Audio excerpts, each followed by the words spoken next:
I remember waking up at 6 a.m. one day to the abrupt emanation of a mechanical whirring and clanking from my closet. I considered checking out whatever it was. Just my luck, I happened to keep around an aluminum baseball bat in my room.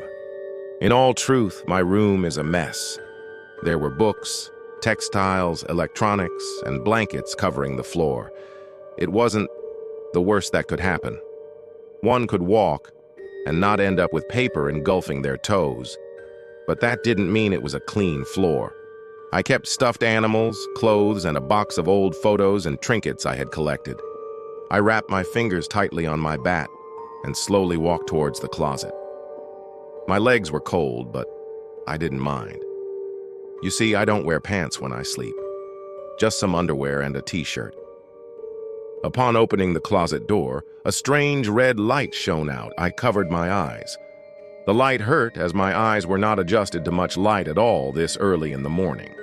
I blindly lugged my bat at whatever was in the closet and hit something. Metallic. The metallic thing let out a fuzzy, corrupted noise. I nearly jumped upon this and fell over from the sheer terror of there actually being something in my closet making those noises. I felt something, cold, metallic, things curl around my leg. I slammed the bat down again, letting out a brief shout upon the sudden grasp. I hit something. It was metallic yet again, but I wasn't certain what exactly it was since I couldn't open my eyes. I heard and felt the metal graspers jerk back off of my ankle. Upon this, I reached onto the surface of the counter and lunged, attempting to shove my bat into whatever this metal thing was. I tore into the wall, having missed in my blindness. That'll cost something. Assuming I survived this, whatever this thing was, grabbed my waist with its metallic graspers. I heard a shrieking noise, not unlike the corrupted one from before, and nearly dropped my bat before launching a bash onto the thing. It shrieked again, this time leaving my ears ringing. I could see the red light fading through my eyelids. Fading as the graspers fell limp. I pushed off of the thing, my skin cut and my shirt torn. I slumped out of the closet and fell. Like bowling balls hitting the floor, I dragged myself onto my feet. I began to limp out of my room, opening my eyes. I took my cellular phone from on top of my bedside table and dialed 911. 911, what's your emergency? Chirped the operator on the other end. Yes. Operator, there's some sort of... I turned to the closet and went to turn the light on, finding a big silver machine. Hard to describe by my current means, but it had a face and lots of gears. I went back to the phone. Machine, in my closet. It's dead. I contacted 911 after it intruded. I see. What's your location? The operator asked. I answered with my address and followed it with, currently standing over the limp body of a metal thing. All right, and this thing, did it attack you directly? She asked again. Yes, I beat it with an aluminum bat I keep in my room, I responded. I have the bat with me. I'm not in any danger anymore. At least, I think. What's your current status? The operator asked. Minor cuts on my waist, chest, and legs, but I'm just a bit shaken up other than that, I told her. All right, we'll be allocating resources to your location. Please stay where you are on the line, the operator said.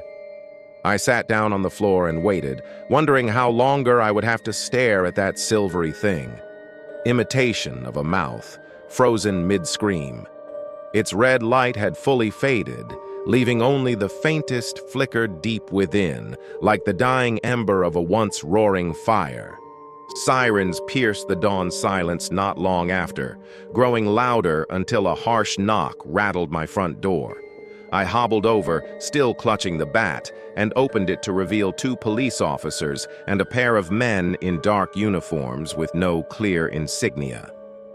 They exchanged quick words with the officers before one of them approached me directly. Are you the one who called? His voice was clipped, efficient. Yes, I managed, stepping aside to let them in. The men didn't waste time.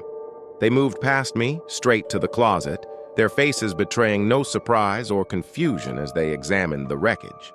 One of them even pulled out a small device, something like a handheld scanner, and waved it over the machine. The scanner emitted a soft beep, and the man nodded to his partner. "This is Sector 9 material," one of them muttered under his breath, not meant for my ears. "Sector 9?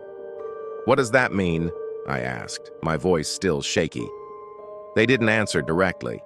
Instead, one of the officers turned to me. "Sir, we'll need to ask you to leave your apartment for a bit. It's for your safety." "But that thing attacked me. Don't I deserve to know what it was?" The officer's gaze softened slightly. "We're looking into it. Someone will be in touch soon." Reluctantly, I gathered my phone and keys, letting them escort me outside. The fresh morning air felt alien against my skin, the sky painted in soft hues of orange and pink, as if mocking the chaos inside my room. Hours passed. I sat on the curb, wrapped in a thin emergency blanket someone had given me, watching people come and go. More unmarked vans, more men in dark uniforms. Eventually, one of them approached me again, this time carrying a plain white envelope. "This is all we can give you," he said quietly, handing it over before walking away. Inside was a simple note. "This was not meant for you. Forget it." But how could I? The scars on my skin would heal, but the questions burned deeper. Weeks later, life resumed its rhythm. My closet was repaired, my room cleaned as if nothing had ever happened. But sometimes, late at night, I'd hear faint mechanical whispers in the walls, or maybe just in my head. And I always kept the aluminum bat close, just in case.